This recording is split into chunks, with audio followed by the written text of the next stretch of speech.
Assalamualaikum warahmatullahi wabarakatuh.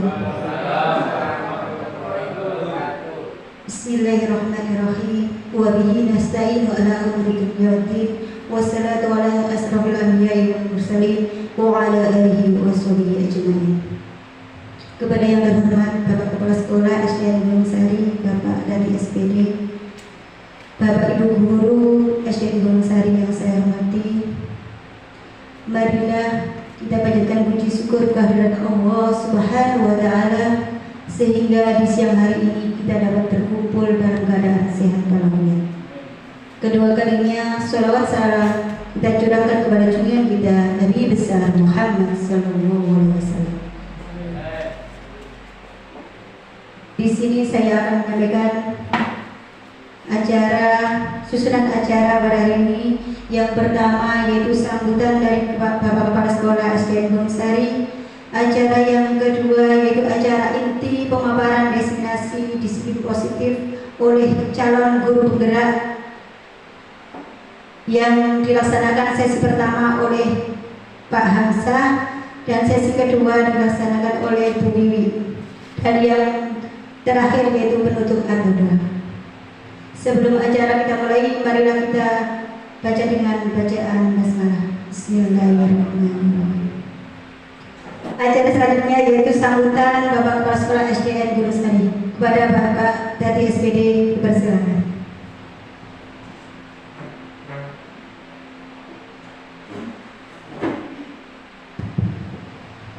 Assalamualaikum warahmatullahi wabarakatuh. Bismillah, alhamdulillah, wa syukurillah, la hawla wa la quwata illa billah, ma'badu. Yang kami hormati Bapak Ibu Guru Pengasuh SDN Gunung Sari, wabil khusus yang kami hormati Bapak Hamzah serta Bu Wiwi Windarti, dalam hal ini adalah sebagai calon guru penggerak SD Gunung Sari. Mudah-mudahan acara presentasi pemaparan yang akan dilaksanakan oleh beliau berdua nanti dapat memberikan manfaat kepada kita sekalian, terutama pada Bapak Ibu Guru, agar dapat mengambil intisari atau mengambil manfaat yang disampaikan oleh beliau berdua, sehingga nanti dapat mengikuti perkembangan kurikulum baru, yaitu kurikulum Merdeka. Salawat salam tetap tercurahkan kepada junjungan kita Nabi Agung Nabi Muhammad Sallallahu Alaihi Wasallam yang telah memberikan tuntunan tatanan kehidupan kepada kita sekalian, yaitu berupa agama Islam. Bapak Ibu sekalian, seperti yang telah diutarakan atau disampaikan oleh pembawa acara tadi, bahwa kali ini nanti ada pemaparan atau presentasi dari calon guru penggerak. Yang pertama nanti akan disampaikan oleh Bapak Hamzah, yang kedua nanti akan disampaikan oleh Bu Wiwi Windarti. Pak Hamzah di sini dalam presentasi pemaparannya akan mengambil judul yaitu aksi nyata diseminasi budaya positif. Nah, tentu saja kalau melihat judulnya budaya positif, itu tentu saja budaya yang baik, budaya yang nanti akan diterangkan oleh Pak Hamzah nanti, mungkin bisa kita ambil, bisa kita laksanakan karena budaya yang positif. Contohnya kedisiplinan. Kalau Bapak Ibu Guru sih saya nggak ragu lagi, tapi untuk mendisiplinkan anak-anak itu perlu kita tingkatkan. Banyak sekali anak-anak di sekolah itu yang pada sepatunya dilepas karena alasan sepak bola. Nah, karena itu dengan adanya pemaparan dari Pak Hamzah nanti kita dengarkan bersama-sama. Nanti juga dari Bu Wiwi belum tahu judulnya. Mudah-mudahan kita dapat mengambil makna yang terkandung di dalam pemaparan nanti. Bapak Ibu sekalian, marilah kita ikuti dengan sesama, dengan cermat, kita ambil positifnya, karena itu adalah judulnya adalah budaya positif. Tentu saja kita ambil yang positif, yang negatif kita tinggalkan. Bapak Ibu, kiranya itu yang bisa saya sampaikan sebagai pembuka dan pengantar. Nanti selanjutnya akan disampaikan secara detail oleh Pak Hamzah di dalam memaparkan aksi nyatanya. Demikian yang bisa kita sampaikan. Mudah-mudahan kita dapat mengikuti dengan baik dan dapat mengambil hikmah dengan sebaik-baiknya. Kurang lebihnya saya mohon maaf. Assalamualaikum warahmatullahi wabarakatuh. Terima kasih sambutan oleh Bapak Kepala Sekolah Syarif Bansari. Bapak Ibu, selanjutnya sesi kedua pemaparan dari calon guru penggerak Ibu Wiwi Windarti SPD. Kepada beliau dipersilakan.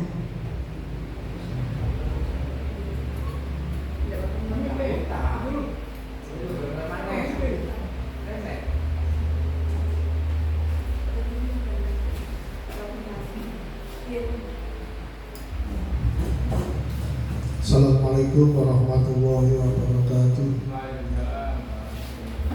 Bismillah, alhamdulillah, wa syukurillah, la haula wa la quwata illa billah.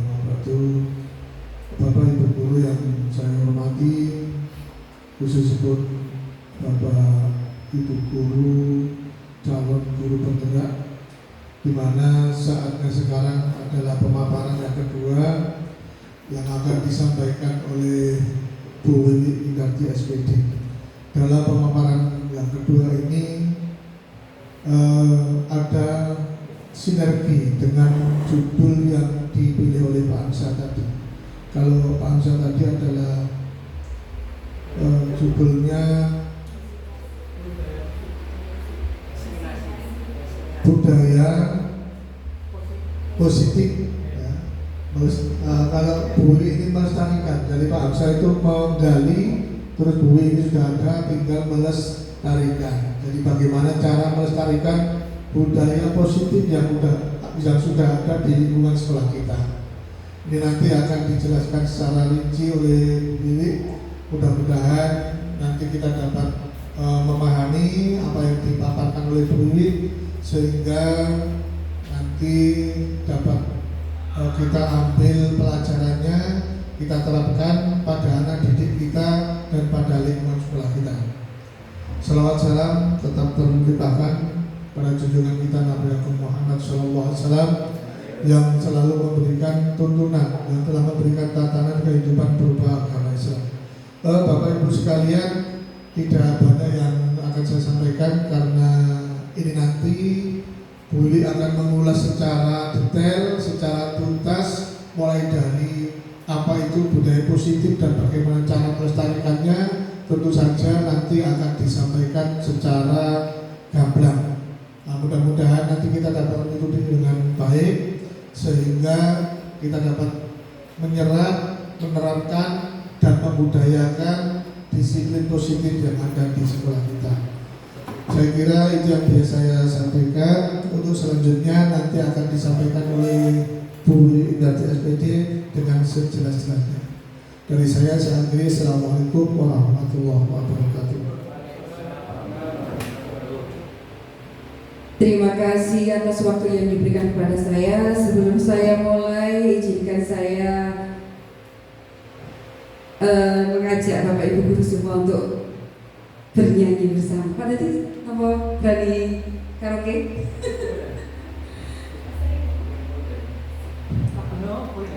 Hah? Senandung rindu. Berarti lucu nggak? Silakan.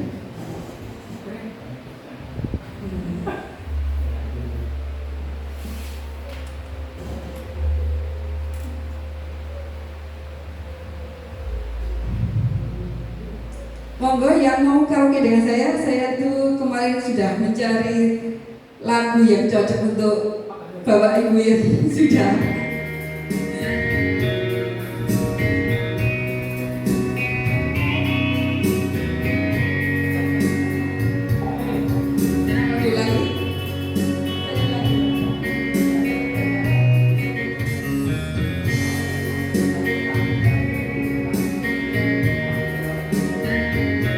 Pak Dari bisa.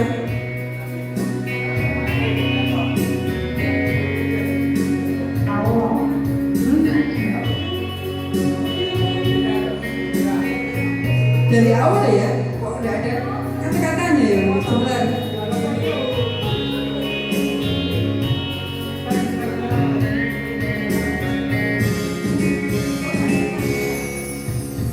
Ku nyanyikan lagu untukmu. Tepuk tangan dulu tuh apa? Lagu senang rindu, lagu kenangan masa lalu, waktu kau masih di sampingku. Lagu ini lagu kenangan yang takkan ku lupakan. Keren. Setiap waktu akan ku nyanyikan. Bisa lagu kenangan, serasa engkau menemani, menyanyikan lagu ini. Tepuk tangan dulu sambil kita mulai. Terima kasih saya ucapkan kepada Bapak Ibu guru semua yang menginvestasikan waktunya pada siang hari ini untuk belajar bersama. Saya dari CGP Angkatan 10 di sini akan mengimbaskan tentang strategi penerapan disiplin positif. Tapi sebelum itu saya ajak Bapak Ibu semua untuk mengaktifasi tubuh bagian atas dulu. Coba saya ini semuanya sampai sakit ya Bapak Ibu. Tarik dulu. Ini adalah cara kita mengaktifasi otak atau bagian tubuh kita. Udah begini. Sampai rasa sakit 33 kali kalau bisa di rumah aja. Ini. Terus tangannya ini. Di rumah bisa dilatih dengan cara begini dan bisa melatih konsentrasi. Terus kalau sudah merasa sakit, tangannya di seperti ini ya, mengepal. Kemudian ditepuk-tepukkan bagian ke tangan dia seperti ini. 33 kali. Semuanya dirasakan. Coba buka tangannya, keleknya dibuka. Kelek dirungkul.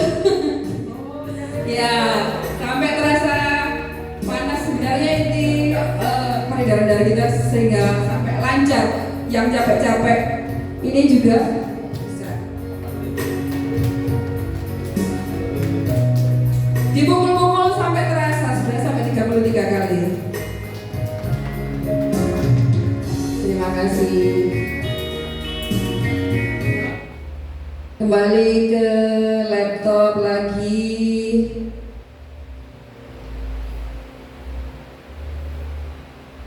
Saya tidak akan panjang lebar karena tadi Pak sudah menjelaskan banyak. Jadi saya mengambil strategi melestarikan budaya positif di SDN Gunungsari. Seperti yang sudah dijelaskan oleh Pak Amsa, ada beberapa budaya positif yang sering kita lakukan seperti membuang sampah atau pada hari Jumat kita melakukan kerja bakti Jumat bersih. Nah, ini ada filosofi Ki Hajar Dewantara. Serupa seperti para pengukir yang memiliki pengetahuan mendalam tentang keadaan kayu, jenis-jenisnya, keindahan ukiran dan cara-cara mengukirnya, seperti itulah seorang guru seharusnya memiliki pengetahuan mendalam tentang seni mendidik. Bedanya, guru mengukir manusia yang memiliki hidup lahir dan batin. Dari sini saya banyak belajar tentang filosofi Ki Hajar Dewantara. Kita hanya tahu bahwa Ki Hajar Dewantara itu pahlawan, tapi ternyata di balik itu beliau memikirkan beberapa pemikiran-pemikiran yang selama ini saya tidak tahu. Contohnya seperti ini. Atau yang kedua, Ki Hajar Dewantara mengumpamakan guru adalah petani. Petani yang mampu atau tahu bagaimana jenis tanaman yang akan ditumbuh kembangkannya. Jadi dia sudah mahir di bidang bertani sehingga tahu kalau misalnya jagung harus diberi pupuk apa, padi diberi pupuk apa, seperti itu. Next, ini saya tidak akan mengulas tentang latar belakang dan tujuannya.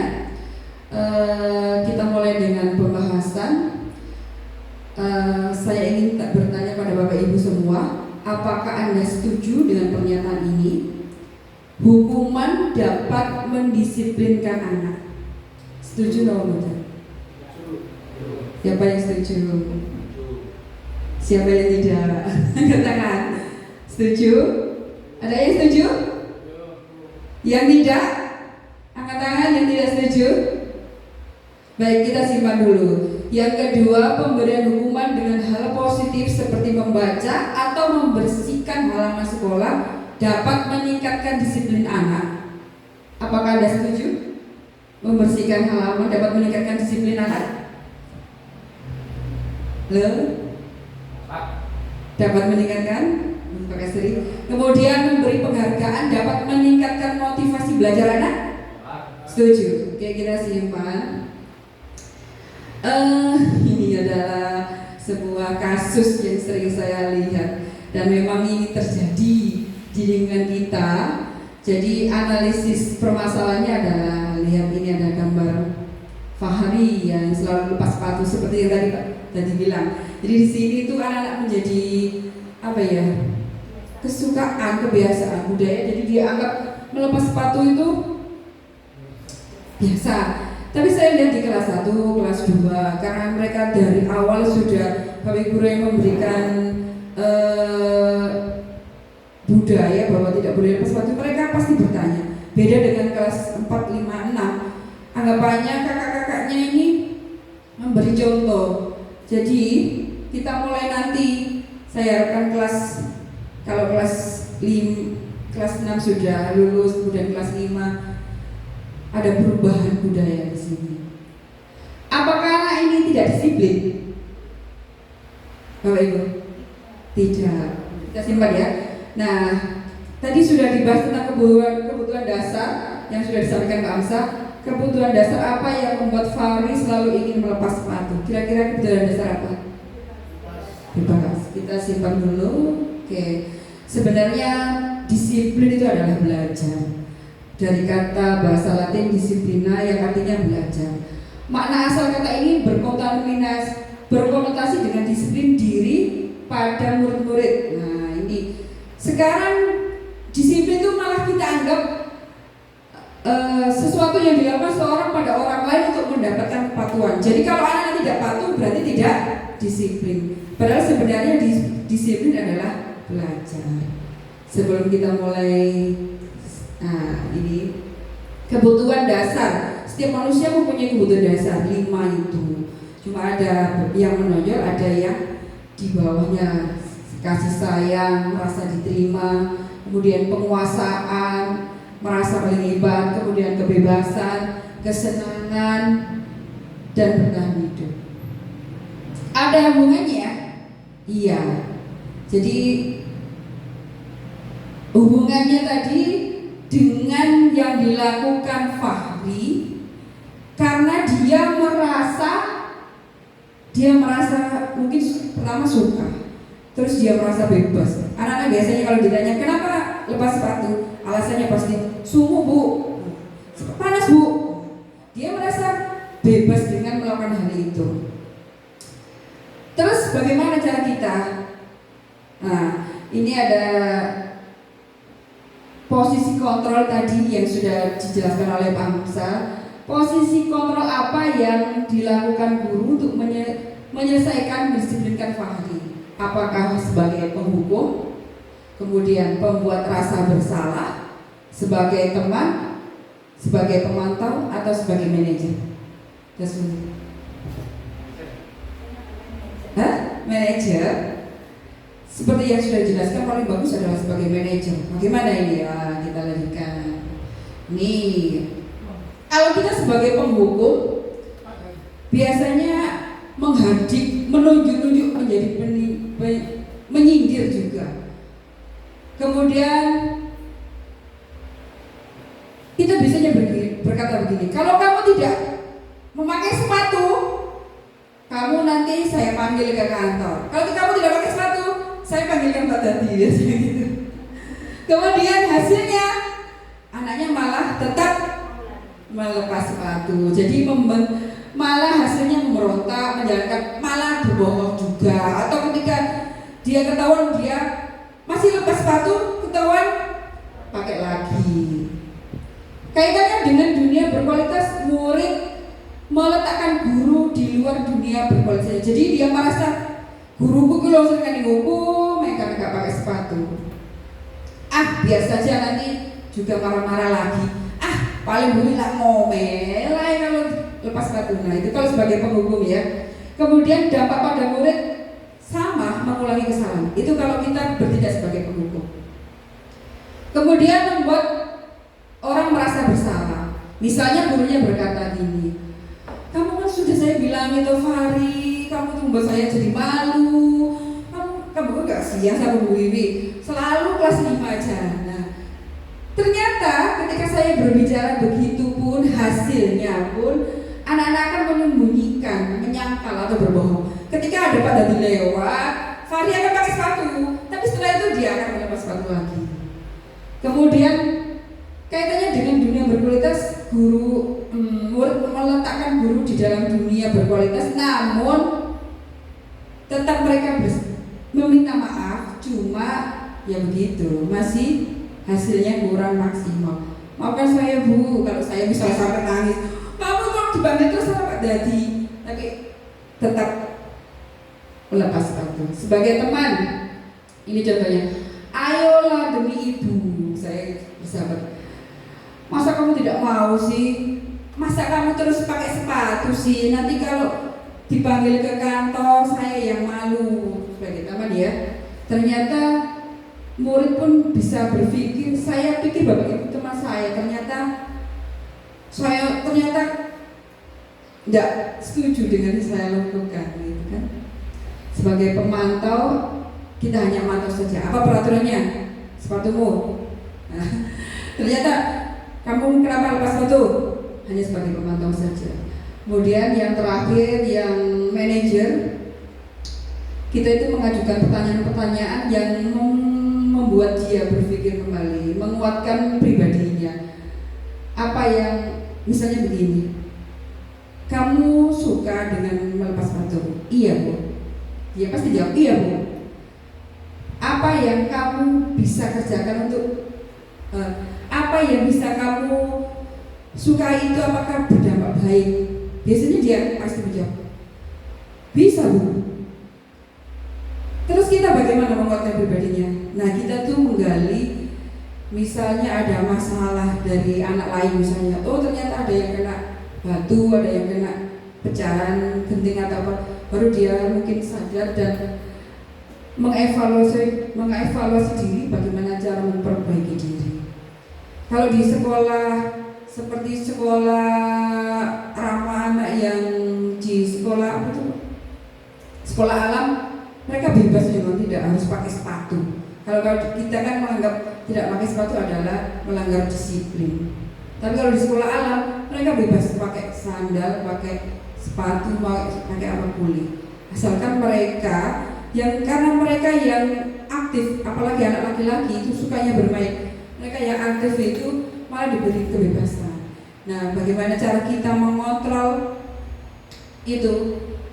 Bagaimana cara kita bisa mempengaruhi anak itu supaya berubah ke kelompok yang awal atau berubah menjadi lebih baik? Itu adalah tugas kita. Nah, ini sebelum kita mulai, ini ada beberapa contoh kata-kata. Saya kecewa sekali dengan kamu, itu merasa bersalah ya. Kamu tidak pernah benar melakukannya, itu untuk menghukum. Ayolah lakukan demi ibu. Itu kayak teman tapi tidak maksimal. Yang benar adalah sebagai manajer. Sebelum kita mulai, kita lanjutkan. Saya minta dua orang ya. Buat Tika boleh bawa kertas ya. Tuliskan satu kertas di kecil benda yang paling disukai. Kemudian mic-nya boleh. Mic-nya tadi Pak Manto. Saya minta Pak Tari. Atau siapa? Buat Tika tuliskan satu benda yang paling Bu Atika sukai. Jadi benda itu nama benda. Iya, boleh apapun itu. Rahasia tadi ya, tutup. Tuliskan. Kemudian Pak Tari ya. Pak Tari nanti akan berusaha meminta Bu Atika untuk memberitahukan nama benda itu. Iya. Jadi sudah Bu Atika. Kecil saja Bu Atika, disobek aja. Terus digenggam Bu Atika. Nanti jangan sampai Bu Atika harus mempertahankan supaya tidak termakan rayuan oleh Pak Tari untuk membuka genggaman itu. Nama bendanya dikecilkan saja, kemudian digenggam dalam genggaman erat supaya Pak Tari tidak tahu. Nah, Pak Tari ini bisa membujuk, mengancam, apa sajalah usahanya, merayu juga boleh, supaya Bu Atika mau menunjukkan. Sudah Bu Atika? Digenggam Bu Atika. Coba ke depan. Bu Atika ke depan, Bu Atika. Tadi benda apa itu? Coba sini merayu. Biar berdiri, biar kena sud. Di mana ini? Sudah digenggam. Sudah genggam ya. Pak Tari. Dirayu Pak Tari. Ayo. Genggamannya tadi loh. Itu apa yang digenggam oleh Bu Tika. Ini saja saya penasaran itu karena tidak tahu. Jadi mohon untuk Bu Tika untuk memberitahu pada saya agar saya itu lebih enak dan jelas gitu. Ini urusan pribadi saya Pak. Jadi Pak Tari tidak berhak tahu apa yang saya inginkan dan apa yang saya sukai di sini. Pak Tari ingin tahu? Ya, tentu saja saya ingin tahu, masa enggak boleh. Kalau enggak tahu di mana nanti untuk kedepannya nanti untuknya memberikannya itu. Saya tidak mau Pak. Gimana?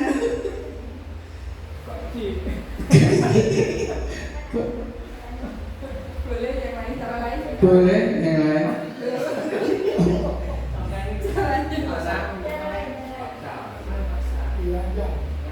Nah, nanti kalau enggak tahu, tentu saja saya minta ke teman yang lain, tentu saja, ya. Sudah. Dapat jari nanti kalau enggak itu, ya. Ayo, dapat jari ya. Gimana? Siapa aja loh, kalian enggak diberitahu sampai nanti. Ayo, gimana? Ya sudah. Akhirnya di mana enggak? Nanti saya. Iya.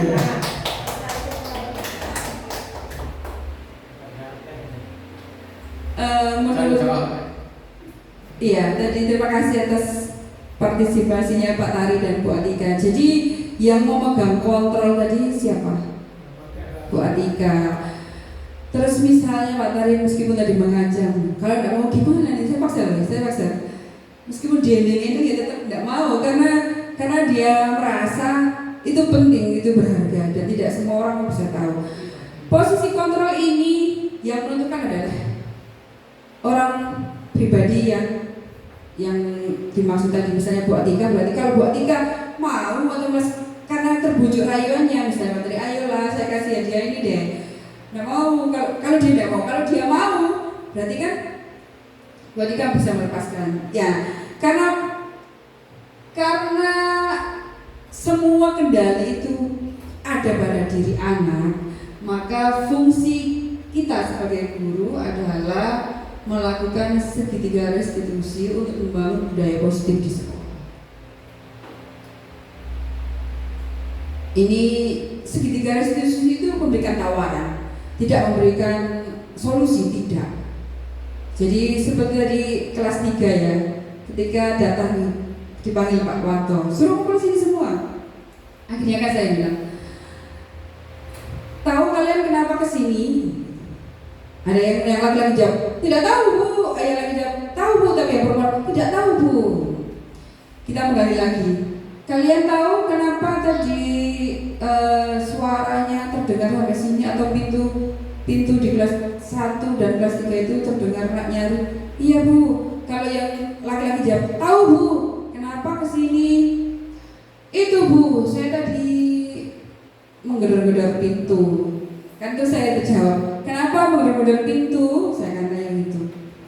Kelas 1 Bu, kan normal kelas 1. Kenapa dengan kelas 1? Kelas 1 itu loh Bu, merasa gini-gini kan, ada persaingan di antara mereka. Kemudian langkah memang yang pertama adalah memvalidasi kesalahan. Jadi kita berupaya, benar gak itu kesalahan yang dilakukan. Kita bisa berkata gini loh ya Mas, semua orang bisa berbuat salah, Bu juga pernah salah, gitu. Tidak ada yang manusia yang sempurna, contohnya seperti itu. Bapak itu juga pernah berbuat salah, baru dia akan mengaku kesalahan dia. Tidak perlu mencari yang benar siapa, oh kelas 1 Bu, kelas 3, nanti nggak selesai. Kemudian setelah memvalidasi adalah selanjutnya kita menanyakan supaya dia mengaku kesalahannya. Kamu bisa saja melakukan hal yang lebih buruk, tapi kamu tidak melakukan hal itu. Ya, kamu memang bisa melakukan hal itu, tapi ada yang dirugikan, misalnya kelas 1 terasa berisik atau bagaimana. Ini adalah contoh kata-katanya. Apa yang penting bagi kamu, seperti itu. Apakah kamu bisa melakukan dengan lebih baik lagi? Setelah itu baru menanyakan keyakinan kelas. Keyakinan kelas apa yang kamu langgar? Apa akibatnya jika kamu menggedor-gedor pintu, seperti itu. Jadi mereka merasa tergali untuk memperbaiki kesalahan dia. Jadi kita tidak memberikan solusi, tapi kita menggali saja, memberikan saran saja sehingga mereka sadar dengan sendirinya. Barangkali ada pertanyaan sampai sini? Lanjut. Sekarang kita lanjutkan review singkat keyakinan kelas dan segitiga restitusi. Keyakinan kelas dan peraturan kelas adalah hal yang sama. Betul atau salah? Keyakinan kelas dan peraturan kelas adalah hal yang sama. Salah ya? Kita coba. Iya. Jadi tepuk tangan dulu pemirsa. Jadi saya salah. Tidak sama. Kemudian ini keliru berarti. Apakah nilai kebajikan atau pilihan yang ingin diangkat dari peraturan berikut? Menggunakan helm saat mengendarai motor untuk keselamatan, membuang sampah pada tempatnya itu untuk menjaga kebersihan, dilarang menggunakan kata-kata kasar, itu selalu bersikap positif.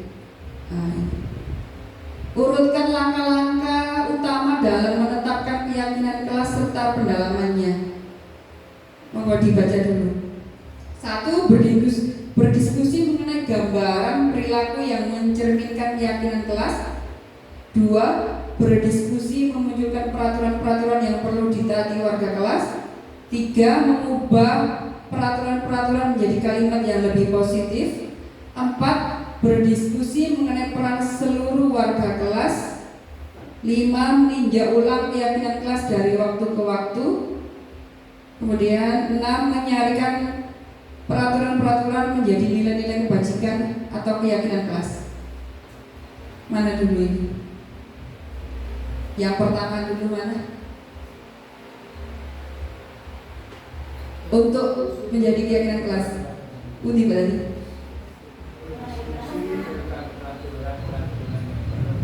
Angkat tangan Pak Tadi. Pak Tadi Udi berdiskusi yang mana? Berdiskusi yang ini. Ini yang nomor 1 ya. Kemudian ada lagi nomor 2.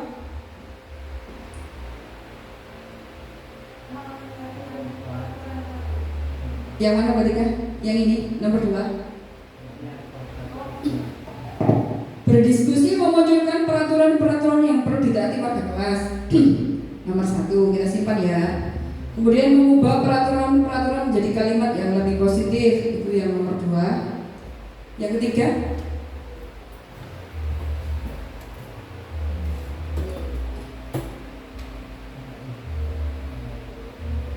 gue yang mana ini?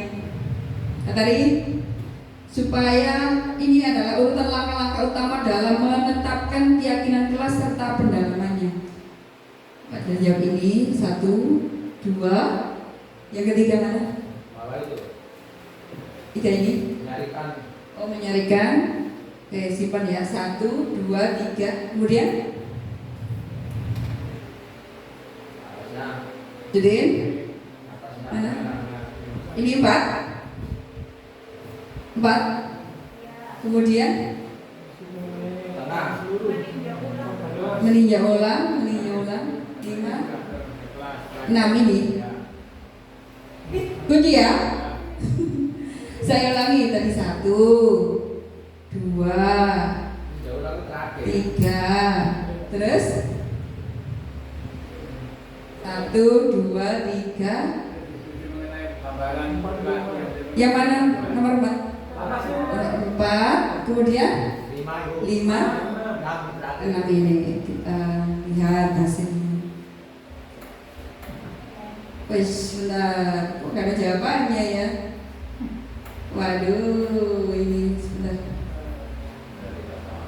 Ternyata slide-nya hilang. Bentar Bapak Guru, saya ganti.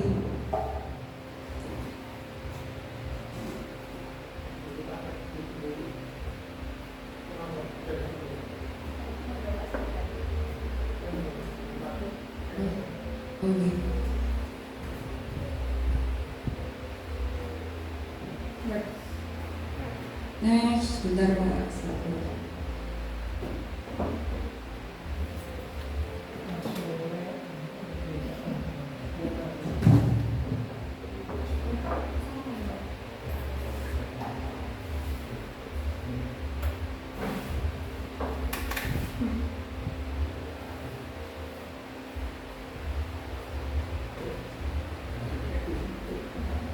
Ternyata nggak semua tercover. Saya edit.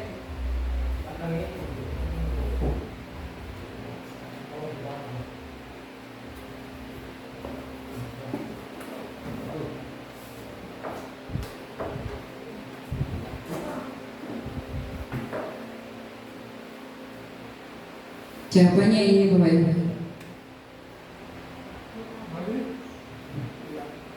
Iya. Jawabannya ini. Sebentar. 1.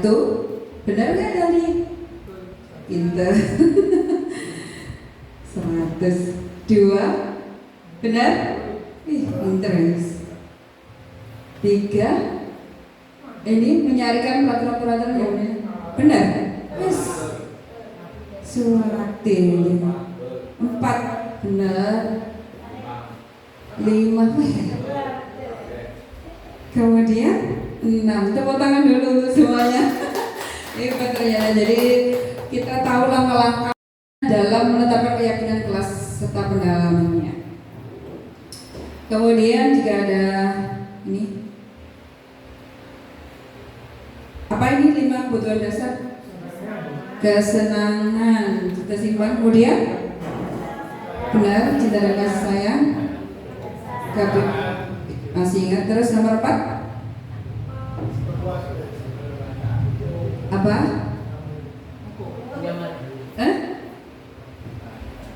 Nomor 5, 4 dulu, 4.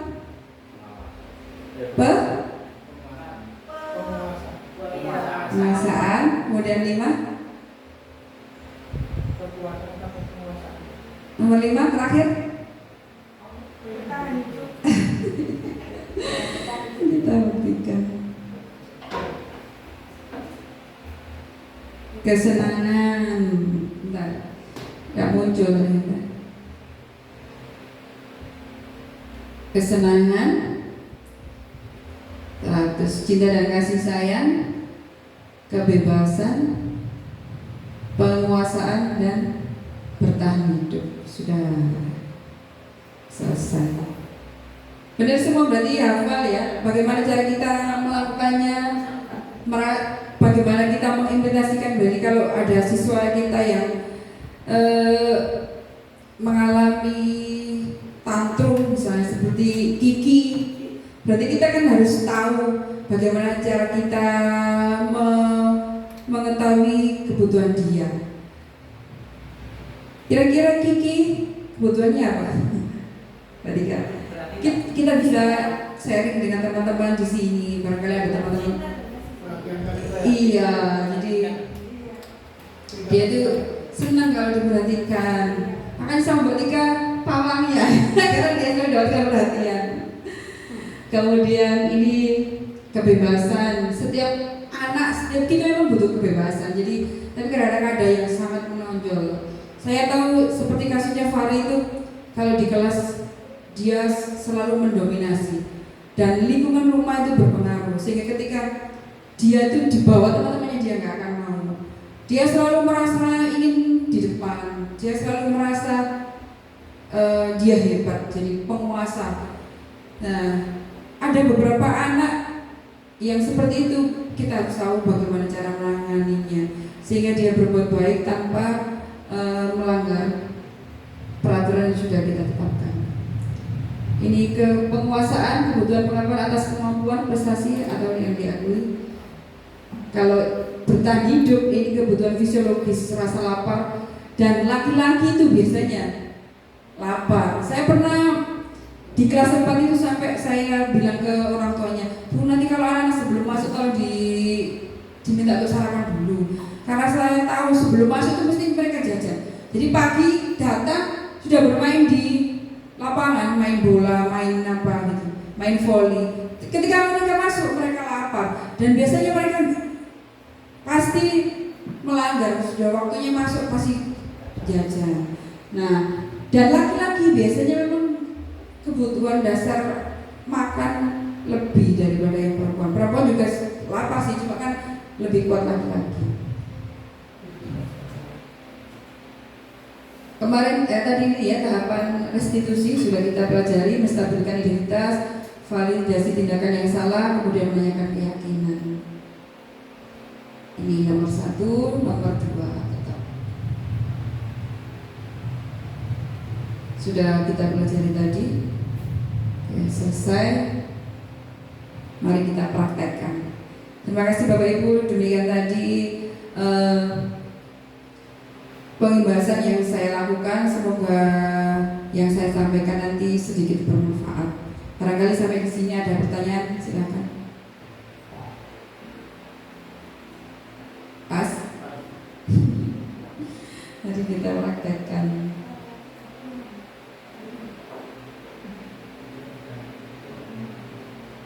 Demikian saya akhiri. Assalamualaikum warahmatullahi wabarakatuh.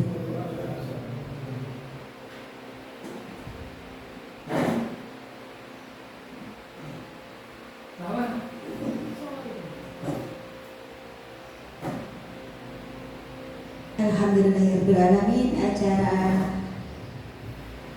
pengimbasan calon guru penggerak oleh Pak Hamzah SPD dan Bu Widarti sudah selesai.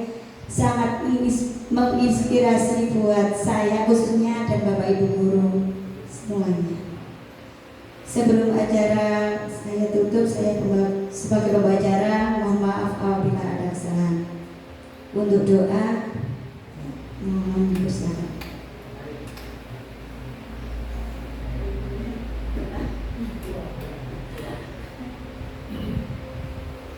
Assalamualaikum warahmatullahi wabarakatuh. Waalaikumsalam warahmatullahi wabarakatuh. Bapak Ibu sekalian, mudah-mudahan apa yang telah disampaikan oleh calon guru penggerak yaitu Pak Aksa sama Bu nanti dapat bermanfaat bagi kita sekalian.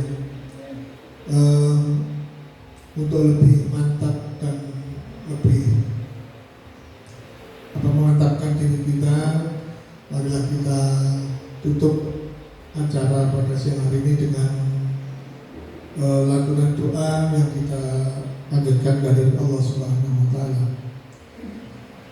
Ila hadratin Nabi Mustafa Rasulullah sallallahu alaihi wasallam, syu'urillahi yaumul Fatihah.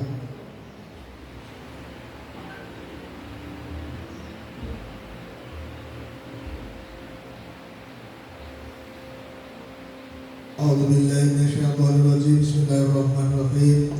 Allahumma shalli ala sayyidina Muhammadin wa ala ali sayyidina Muhammad walhamdulillahi rabbil alamin. Hamda syakirin, hamda na'imin, hamda yu'affi ni'amahu wa yukafi majidah. Ya Rabbana lakal hamdu wa ma yanbaghi li jalali wa ta'zimi sultanik. Allahumma shalli ala sayyidina Muhammadin salatan tujina biha min jami'il ahwali wal ahwal wa takhudhana biha min jami'il hajat wa tudahhiruna biha min jami'il syai'at wa tarfa'una biha indaka ila darajat wa tuballighuna bi aqsal ghayat min jami'il khairati fil hayati wa fil mamat. Allahumma ighfir lana dhunubana wa li walidayna warhamhuma kama rabbayana shighra.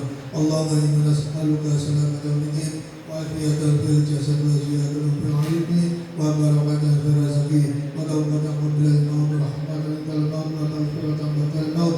Allahumma inna fi syaqwatil maut wa najina min al-wal ahsan. Rabbana atina fid dunya hasanah wa fil akhirati hasanah wa qina adzabannar. Subhana rabbika rabbil izzati amma yasifun, salamun alal mursalin walhamdulillahi rabbil alamin. Barakatul Fatihah.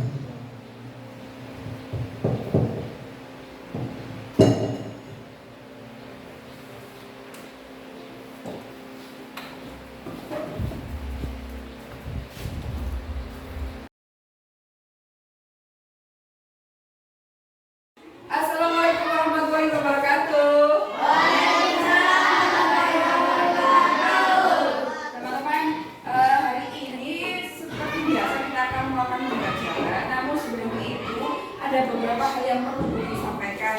Salah satunya adalah Bui akan mempraktekkan atau mengajak kalian untuk membuat keyakinan kelas. Nah, keyakinan kelas tahu? Apa itu keyakinan kelas? Jadi sebentar ya.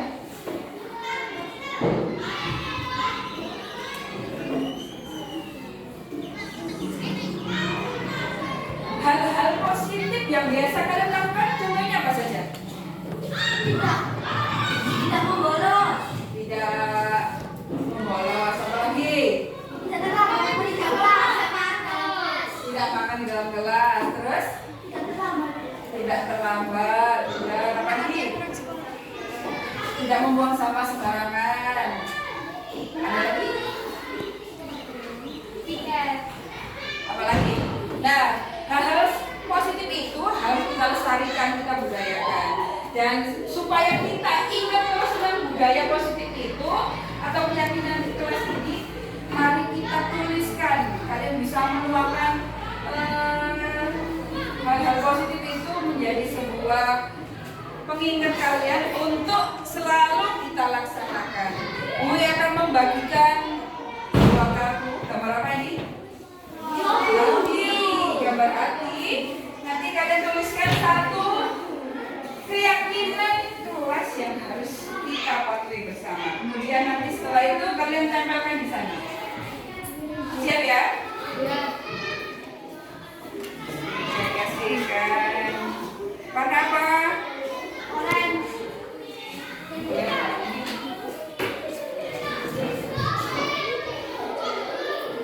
Gandengan. Sebentar saya ambilkan pulpennya.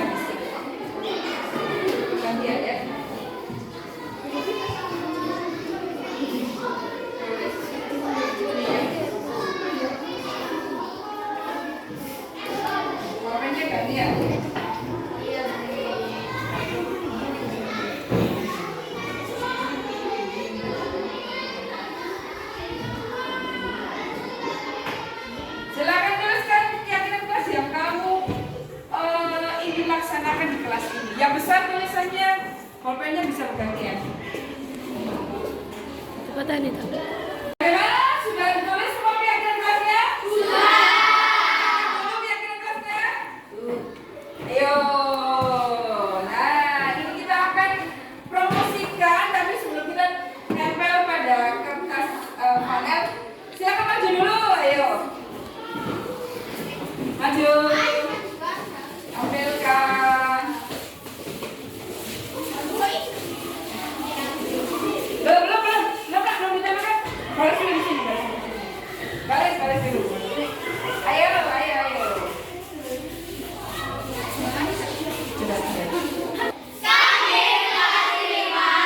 Coba.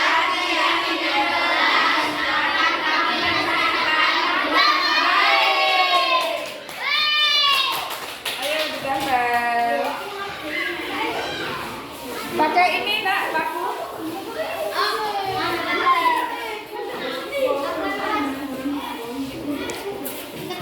Dua orang satu ya. Sudah. Bisa ditempel dua orang satu. Ayo, dua orang satu. Sip.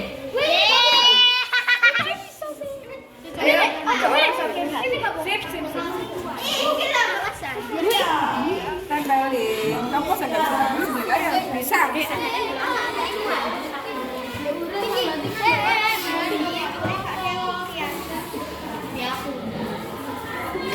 Sudah?